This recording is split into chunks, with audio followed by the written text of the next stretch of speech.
ऐसी अवस्था है जिसमें महिला को लगातार 1 वर्ष तक ब्लीडिंग नहीं होती, माहवारी नहीं आती है, चूँकि उसमें वो प्रेग्नेंट ना हो और उसको किसी प्रकार की यूट्रस परेशानी ना हो। तो ऐसी अवस्था में यदि उसको लगातार ब्लीडिंग नहीं मतलब माहवारी नहीं आ रही है 1 वर्ष तक, तो वो मेनोपॉज़ कहलाता है। मेनोपॉज़ किस कारण से होता है? तो मेनोपॉज़ बढ़ती उम्र के साथ-साथ महिलाओं में, हर किसी महिलाओं में ये होता है। ऐसा नहीं कि किसी महिलाओं में हो रहा है, किसी महिलाओं में नहीं हो रहा है। जब महिला की उम्र 45 से 50 के बीच होती है या फिर 40 के बाद, अधिकतर महिलाओं में 40-42 के बाद में ये मेनोपॉज़ की अवस्था आने लग जाती है। तो हर किसी महिला को मेनोपॉज़ से गुज़रना पड़ता है। और ये किस कारण से होता है? तो बढ़ती हुई उम्र के साथ क्या होता है कि जैसे गर्भधारण करने की क्षमता क्या होती है, बंद कम हो जाती है, क्योंकि जिस हार्मोन के द्वारा गर्भ धारण किया जाता है, प्रोजेस्टेरॉन और एस्ट्रोजन, इनकी क्या होती है, हार्मोन्स बनने की क्षमता कम हो जाती है। हार्मोन्स क्या होते हैं, कम बनते हैं, और जो अंडे बनते हैं ओवरी में, ये भी कमज़ोर बनते हैं। तो इस वजह से क्या होती है, वो एंडोमेट्रियम परत होती है हमारे यूट्रस में, जो टूट-टूट कर गिरती है, जिसे हम माहवारी बोलते हैं। तो ये होता है कि हार्मोन्स की बनने की क्षमता कम हो जाएगी, और तो ये मेनोपॉज़ की अवस्था धीरे-धीरे आने लग जाती है। तो जब होने वाला होता है तो शुरुआती लक्षण उसके क्या-क्या हो सकते हैं, इसके बारे में हम देखेंगे कि माहवारी जब आना बंद, धीरे-धीरे आना बंद हो जाती है, जैसे किसी महिलाओं को 15-15 दिन में आती है। अक्सर देख काफ़ी ज़्यादातर लोगों को 15-15 दिन में आने लग जाती है। जैसे कि मेनोपॉज़ की अवस्था है कि माहवारी का टूटना, तो किसी-किसी को 1-1, 2-2 महीने तक नहीं आती है, फिर आ जाती है। फिर ऐसे ये क्या होता है, चलते ये ऐसा होते-होते एक अवस्था मेनोपॉज़ मतलब शुरुआती जो होते हैं, जैसे कि 40 के बाद जब ये स्टार्ट होता है तो छोटे रूप में होता है कि मतलब थोड़ा-थोड़ा ब्लीडिंग किसी-किसी को कम-कम होने लग जाती है। और माहवारी में जैसे वो उसको पहले आती थी जैसी माहवारी, वो कुछ कम हो जाती है। ऐसा, और उसके बाद में कभी 1 महीने आई, दूसरे महीने नहीं आई, है ना? 1-1 महीने के अंतराल में या 2-2, 3-3 महीने के भी अंतराल में ऐसे आने लग जाती है। और एक अवस्था ऐसी आती है कि उसको माहवारी आना बंद हो जाती है। लेकिन किसी-किसी में 15-15 दिन में ये माहवारी आती है ना? वो कम रूप में आए तो कोई दिक्कत नहीं है, लेकिन कभी-कभी ये ब्लीडिंग ज़्यादा भी होती है। ये मेनोपॉज़ स्टार्ट होने वाला होता है या मेनोपॉज़ की अवस्था चालू रहती है, तब इसमें महिला को चिड़चिड़ापन होता है, अचानक गर्मी लग जाती है, अचानक ठंडी लगने लग जाती है, जोड़ों में दर्द होता है, बाल अधिक झड़ने लग जाते हैं, रात में पसीना आता है, वो कुछ भूलने लग जाती है कि मतलब कुछ सामान यहाँ तो रखा था लेकिन वहीं ढूँढते रह जाती है, उसको नहीं मिलता, मतलब भूलने की जो क्षमता है वो बढ़ जाती है। और किसी-किसी को क्या होता है कि माइग्रेन की भी समस्या आ सकती है। कभी इसमें ये मेनोपॉज़ को महिलाओं को ऐसे ही नहीं लेना है। यदि किसी-किसी महिलाओं को मान लो कि 30 से 37, वो 35 साल के बाद मतलब 36, 37, 38 में जैसे इस अवस्था में चली जा रही हैं, तो ये थोड़ा दिक्कत का काम है। इसमें दिक्कत ये हो सकती है कि भई समय से पहले उसको मेनोपॉज़ की अवस्था में आने लगी, उसकी माहवारी बंद होने लगी। तो कभी-कभी क्या होता है कि इसमें कम उम्र में यदि मेनोपॉज़ की अवस्था में वो जा रही है महिला, तो उसे डॉक्टर से जाँच अवश्य रूप से करवाना चाहिए। क्योंकि कभी ये प्रॉब्लम उसके यूट्रस में हो सकती है। अरे! उसको ये लगने लगे कि अरे! मुझे तो माहवारी से छुटकारा मिल गया, माहवारी नहीं आ रही है, बहुत बड़ा टेंशन है। नहीं, ये आपके लिए खतरा बन सकता है। आपको समय पे चेकअप अपने गायनेकोलॉजिस्ट से करवाना बहुत ज़रूरी है, क्योंकि यदि समय से पहले, जैसे कि हम मेनोपॉज़ की उम्र मान रहे हैं कि 45 से 50 की होना चाहिए, के बीच में ज़्यादातर होता है।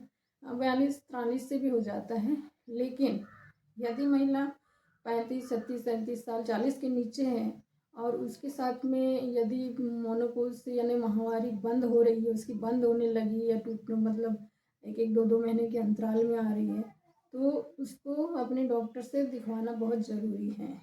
क्योंकि यदि समय से पहले मेनोपॉज़ की अवस्था आना ये खतरा है। कभी-कभी यूट्रस में कैंसर हो सकता है, गांठें बन सकती है। समय के पहले मेनोपॉज़ का खतरा बढ़ सकता है। मेनोपॉज़ के दौरान महिलाओं में पेशाब में जलन, पेशाब की जगह में खुजलाहट ये हो सकती है। उसमें और क्या होता है कि मूत्र बार-बार लीक हो रहा है, वो इसलिए होता है कि उसकी जो पेल्विक मसल्स है, मूत्राशय से में जो पेल्विक मसल्स है वो ढीली हो जाती है, इसलिए क्या होता है कि पेशाब क्या है लीक होती है।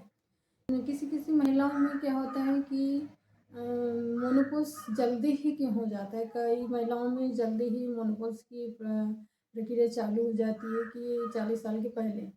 तो ये एक अधिकतर इन कारणों से हो सकता है कि मोटापा अधिक है उम्र के हिसाब से या हाइट के हिसाब से वज़न अधिक है और उसको थायराइड की शिकायत है या फिर तम्बाकू या शराब का सेवन वो कर रही है, स्मोकिंग कर रही है।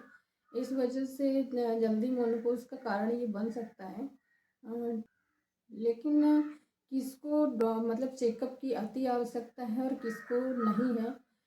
ये अधिकतर महिलाओं के साथ, हर किसी महिलाओं के साथ तो मेनोपॉज़ होना ही है। यदि उस महिला को 15-15 दिन की ब्लीडिंग हो रही है या फिर ज़्यादा दिनों तक, मतलब कुछ महीनों तक उसके साथ 6-6 7-7 महीने तक वो यही चलता रहा उसको, तो उसको चेकअप कराने की ज़्यादा ज़रूरत है।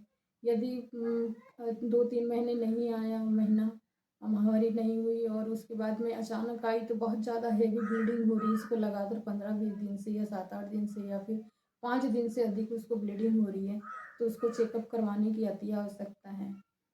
क्योंकि उसके शरीर में लगातार ब्लीडिंग होने की वजह से क्या होगा कि खून की कमी हो जाएगी। उसको मतलब अटैक आने के भी चांस बढ़ जाते हैं, उसकी ब्लड प्रेशर की शिकायत होने के चांस बढ़ जाते हैं। उसमें क्या होता है, शुगर लेवल भी बढ़ सकता है, कम हो सकता है। इसलिए ऐसी महिलाएं जिनको मेनोपॉज़ के दौरान क्या हो रहा है कि ब्लीडिंग बहुत ज़्यादा हो रही है या फिर उसको ब्रेस्ट में दर्द होने लगा है, फिर हाँ, या फिर सीने में दर्द होने लगा है, तो ऐसी अवस्था में उसको चेकअप की अति आवश्यकता है। लेकिन हर किसी महिला को नहीं है, क्योंकि इस अवस्था से तो सभी महिलाओं को गुजरना ही है।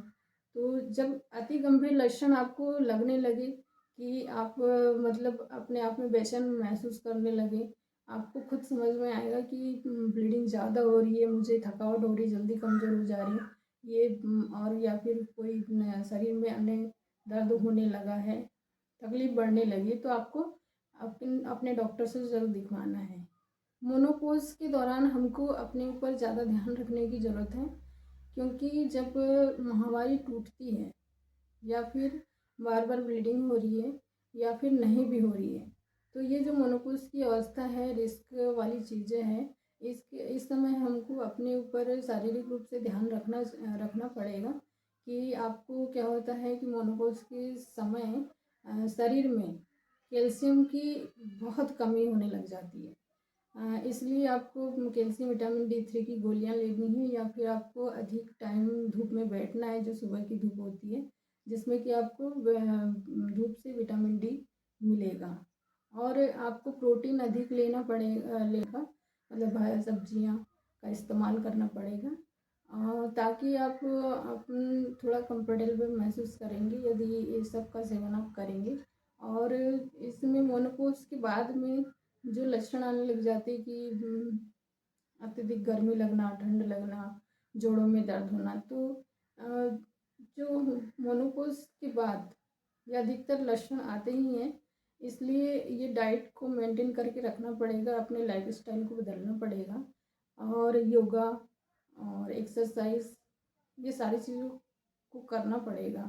तभी हम क्या होगा कि इन सब को यदि हम अपने अब हम जानेंगे कि पीसीओडी क्या होता है।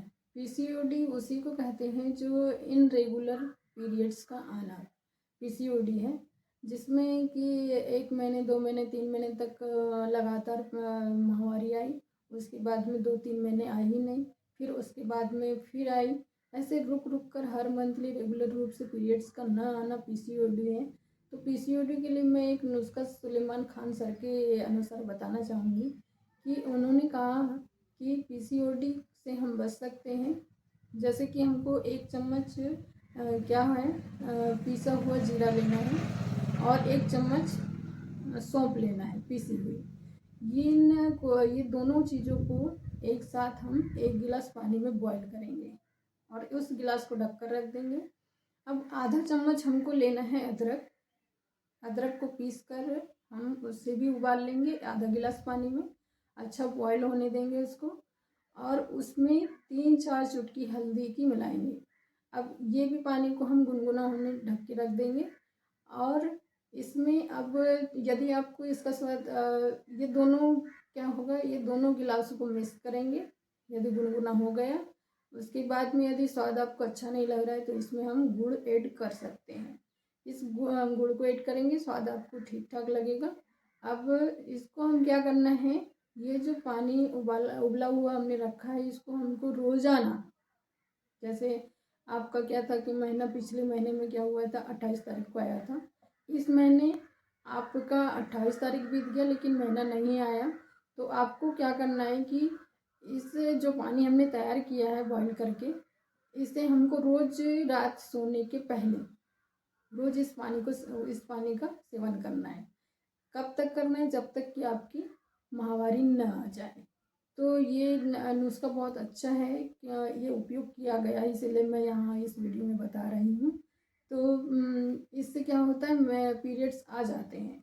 तो यदि पीसीओडी को ख़त्म करना है आपको ये नुस्खा आपके घर में ही मिल जाएगा। ये सारी चीज़ें तो अपने किचन में ही अवेलेबल होती हैं।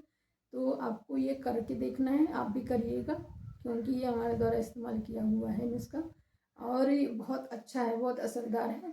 तो आप इनरेगुलर पीरियड्स को रेगुलर कर सकते हैं। इसको पीने से कोई नुकसान भी नहीं है। और जैसे कि हम बोलेंगे कि सौंफ है तो ठंडा होता है, तो आपको कोई ऐसा लग रहा होगा कि सौंफ से अरे रोज़ रोज़ पियेंगे तो नुकसान तो नहीं होगा। तो देखिए हल्दी तो अपनी एंटीबायोटिक है, गुड़ अपना गर्म है और अदरक भी गर्म है। अब सौंफ ठंडी है और जीरा से तो कोई नुकसान है ही नहीं। तो ये नुस्खा आप ज़रूर अपनाइए, आपको फ़ायदा देगा। तो जिससे आप इन रेगुलर पीरियड्स को रेगुलर कर सकते हैं।